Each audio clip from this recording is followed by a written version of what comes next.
हैं तो आपने जमकर कैंपेनिंग की है, तो आपको कहीं पर लगा कि बीजेपी के खिलाफ कोई एंटी इनकम्बेंसी सेंटिमेंट या कुछ ऐसे वेव कुछ लगा आपको? वैसे चुनाव घोषित होने के बाद मैं किसी राज्य का दौरा नहीं कर पाया हूं, क्योंकि इलेक्शन कमीशन ने कुछ मर्यादाएं रखी थी और मेरा प्रयास रहता है कि मैं मर्यादाओं का पालन करूं। लेकिन वर्चुअली मुझे बीच बीच में कार्यकर्ताओं से बातचीत करने का अवसर मिला है। चुनाव का समय हो या न हो, भारतीय जनता पार्टी संगठन में हो या सरकार में हो, हम हमेशा जनता जनार्दन की सेवा में लगे रहते हैं। और जब सरकार में होते हैं तो बहुत अधिक तीव्रता से, अधिक विस्तार से सबका साथ, सबका विकास, इस मूल मंत्र को लेकर के जी जान से जुटे रहते हैं। और मैं इस चुनाव में भी सभी राज्यों में देख रहा हूं कि भारतीय जनता पार्टी के प्रति लहर है। भारी बहुमत से भारतीय जनता पार्टी जीतेगी और भारतीय जनता पार्टी को सेवा करने का मौका इन सभी 5 राज्यों की जनता देगी। और ये भी सही है कि जिन राज्यों में हमें सेवा करने का मौका मिला है, उन्होंने हमें परखा है, हमारे काम को देखा है और उसका परिणाम होगा। पहले के जमाने में पॉलिटिकल फील्ड में एनालिसिस करते समय एक शब्द पॉपुलर हो चुका है, एंटी इनकम्बेंसी। मैं समझता हूं कि हमारे देश में वक्त बदला, लेकिन कभी कभी टर्मिनोलॉजी नहीं बदली। और ये कारण ये है कि पहले जो सरकारें चलती थी वो फाइलों पे हस्ताक्षर करना, मनमर्जी के लोगों की फाइल को प्रायोरिटी देना, योजनाएं चुनाव को केंद्र में रख के घोषित करना और कभी कभी जाकर के फीते काट के चले आना, शिलान्यास करके चले आना। डिलीवरी के तरफ कभी योगदान उनका ध्यान नहीं रहता था। उनको लगता था घोषणा हो गई, यानी विज्ञान भवन में दिया जलाया तो उनको लगता था काम हो गया। और जब लोगों को काम नजर नहीं आता है और घोषणाएं बार बार सुनने को मिलती हैं, तब एंटी इनकम्बेंसी का जन्म होता है। लेकिन जब काम करने का प्रयास दिखता है, दिन रात की मेहनत दिखती है, आसपास में कुछ न कुछ पॉजिटिव होता हुआ दिख रहा है, तो फिर एक विश्वास बनता है कि वहां हो रहा है तो कल मेरे यहां भी होगा। गरीब को घर उसको मिल गया तो कल मुझे भी, गरीब हूं, मेरा घर इस बार लाइन नंबर नहीं लगा लेकिन कल मुझे मिलेगा, ये विश्वास पैदा होता है। और इसके कारण भारतीय जनता पार्टी के कल्चर में जहां भी हमें स्थिरता के साथ काम करने का मौका मिला है, वहां एंटी इनकम्बेंसी नहीं, प्रो इनकम्बेंसी का माहौल होता है।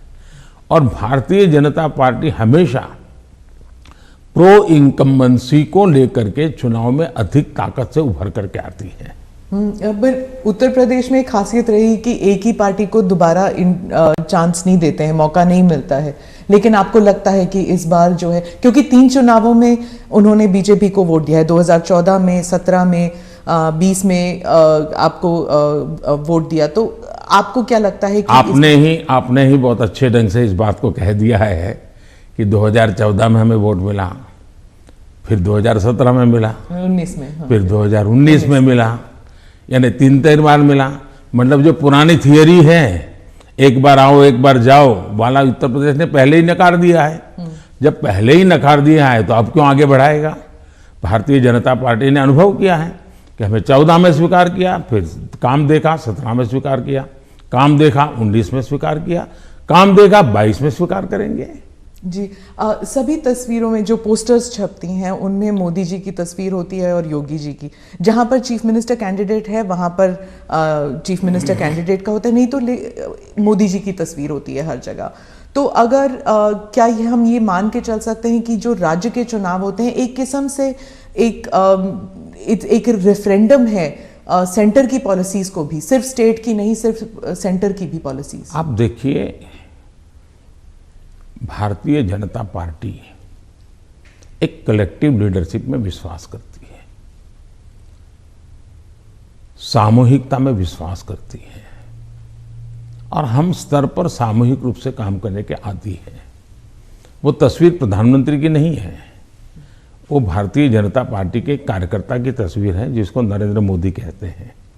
और कार्यकर्ताओं के साथ मेरा खड़ा रहना मेरे लिए गर्व का विषय होता है।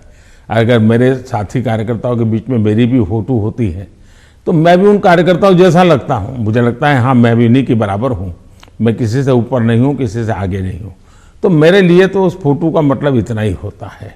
और देश की जनता भी ऐसे,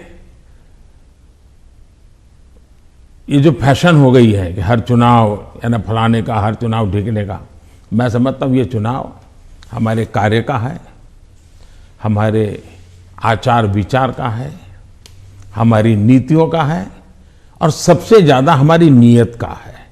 और मैं मानता हूँ देश उसको समर्थन कर रहा है। तो अगर पार्टी जीतती है इलेक्शन में तो बीजेपी कहती है ये मोदी की जीत है, तो अगर हारती है तो क्या आप इसको एक कभी कभी पर्सनल भी लेते हैं कि, और क्या मंथन चलता है पार्टी में आप बाकी लीडर्स के साथ बैठ के कि गलती कहाँ पे हुई और कहाँ पे हमको रोल बैक करना चाहिए या गलतियाँ सही करनी चाहिए? आपने बहुत सही सवाल पूछा है। भारतीय जनता पार्टी, हम चुनाव हार करके ही जीतने लगे हैं। हमने बहुत पराजय देखे हैं, जमानतें जब्त होती देखी है। मैं तो तब राजनीति में नहीं था, लेकिन एक बार मैंने देखा कि चुनाव में ये जनसंघ था उस समय, शायद दीपक निशान था उनका, और कहीं मिठाई बांट रहे थे। तो हमने सुना ये मिठाई क्यों बांट रहे, तो सब हार गए। तो बताया कि साहब हमारे 3 लोगों की जमानत बच गई है इसलिए हम मिठाई बांट रहे हैं। उस जमाने से हम लोग गुजरे हुए लोग हैं, और इसलिए जय और पराजय दोनों हमने देखा है। हम जब विजयी होते हैं तो हमारी कोशिश ये है कि हम ज़्यादा से ज़्यादा जमीन से जुड़े, जमीन के साथ जितना गहरा नाता बनता जाए हम बनाएं। हम जब चुनाव जीतते हैं तो हम लोगों के दिल जीतने के काम में कभी कमी नहीं आने देते। हमारे लिए हर पल, हर दिन, हर योजना, हर काम जनता जनार्दन के दिलों को जीतना, और दिल तब जीते जाते हैं जब उनको समाधान होता है, संतोष होता है। तो हम हमारी शक्ति उसी में लगाते हैं, और हम बहुत कॉन्शियसली प्रयास करते हैं कि जीत हमारे सर पे न चढ़ जाए, हमारे दिमाग में वो सवार न हो जाए, और इसलिए हम धरती पर रहते हैं। जहाँ तक पराजय का सवाल है, हम पराजय में भी आशा को खोजते रहते हैं। हम निराशा में डूब करके इसने किया, उसने किया, इसको वो ये करो, डिकना करो, फलाना करो, इस चक्कर में नहीं पड़ते। हम सोचते हैं कि सामने वाले की रणनीति क्या थी, उसके तौर तरीके क्या थे, वो लोगों को गुमराह करने में क्यों सफल हुआ, हमारी बात को हम कैसे पहुंचाएंगे। हम औरों का भी अभ्यास करते हैं, हमारा भी अभ्यास करते हैं, हम स्थितियों का भी अभ्यास करते हैं, हम उस प्रकार के योजनाओं का भी अभ्यास करते हैं, और फिर हम आगे की रणनीति बनाते हैं। हम हर चुनाव से सीखते हैं, चुनाव जय का हो या चुनाव पराजय का हो। हमारे लिए चुनाव एक प्रकार से ओपन यूनिवर्सिटी है, जिसमें हम नए रिक्रूटमेंट के लिए अवसर भी मिलता है और अपने आप को तराशने का भी अवसर मिलता है। तो हम चुनाव को एक प्रकार से हमारा एजुकेशन का पीरियड मानते हैं।